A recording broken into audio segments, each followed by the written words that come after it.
The top news posts of November 5. Wednesday, November 5, at 3 a.m. California Prop 50 results 2025. The Washington Post. Good evening. California voters have approved Proposition 50, a significant redistricting measure that will redraw the state's U.S. House map. This new map is poised to boost Democrats in the 2026 elections, with analysts projecting it could help the party flip as many as 5 House seats. The successful passage is being hailed as a strategic counterpunch orchestrated by Governor Gavin Newsom and his allies. Wednesday, November 5, at 2:56 a.m. Live update: UPS plane crash near Louisville, Kentucky airport, at least 7 killed, 11 injured. CNN. Breaking news out of Kentucky, where a UPS cargo plane has crashed near the Louisville airport.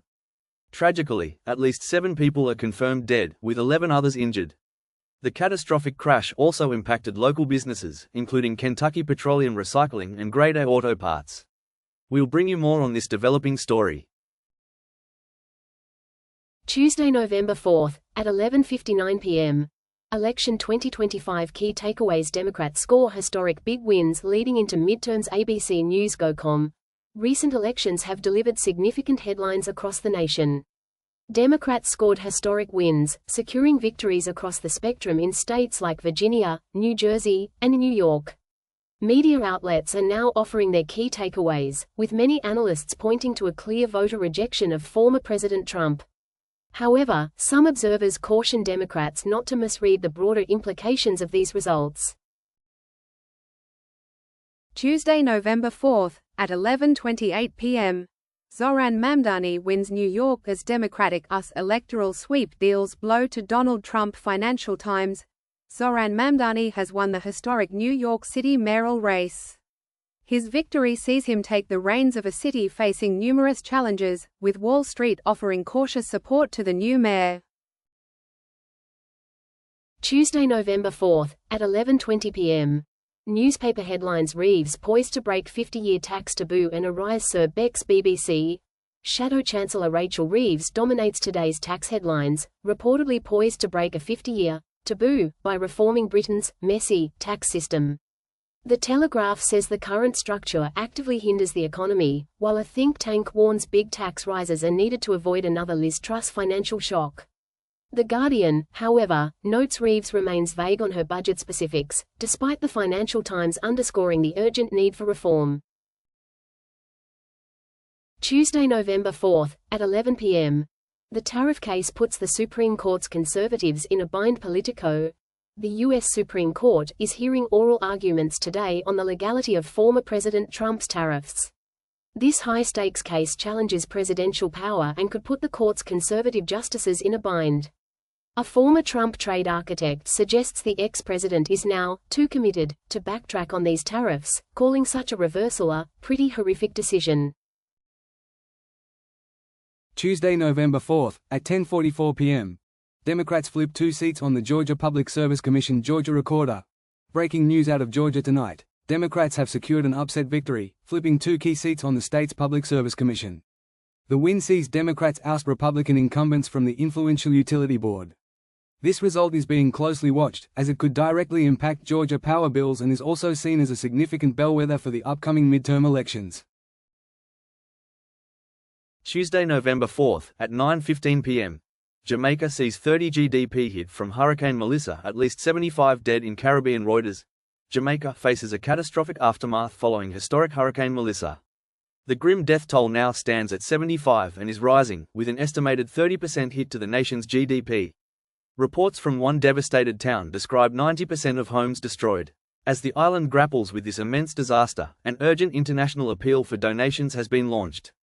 Meanwhile, farms in Vermont are rallying to support their hard-hit Jamaican seasonal workers. Tuesday, November 4, at 9:03 p.m. Typhoon Kalmagi death toll rises to 66 as widespread flooding hits central Philippines. The Guardian. Good evening. Typhoon Kalmagi has unleashed widespread devastation across the Philippines, with the death toll now rising to 66. Flash floods and destruction have plagued communities, many of which were still recovering from a previous deadly earthquake. We'll have more on this developing story.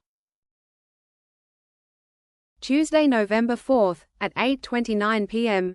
Representative Mickey Sherrill wins NJ governor in Tuesday's second victory for Democrats. NPR. Good evening. We begin with major election news out of the Garden State. Democrat Mickey Sherrill has been elected the next governor of New Jersey. Multiple reports and projections confirm Sherrill's victory, marking a significant win. Tuesday, November 4th, at 7:36 p.m. Pennsylvania voters retain Supreme Court Justices Doherty Donahue. Wecht. NBC News. Good evening. Pennsylvania voters have spoken, choosing to retain Supreme Court Justices Kevin Doherty, David Donahue, and Christine Wecht. We're also tracking results in other key races, including the closely watched Pittsburgh mayoral election, and more contests across the Commonwealth. Tuesday, November 4th, at 7:04 p.m. Hamas returns the body of Itay Chen, the last hostage held in Gaza. Axios. Tragic news to report from the Middle East.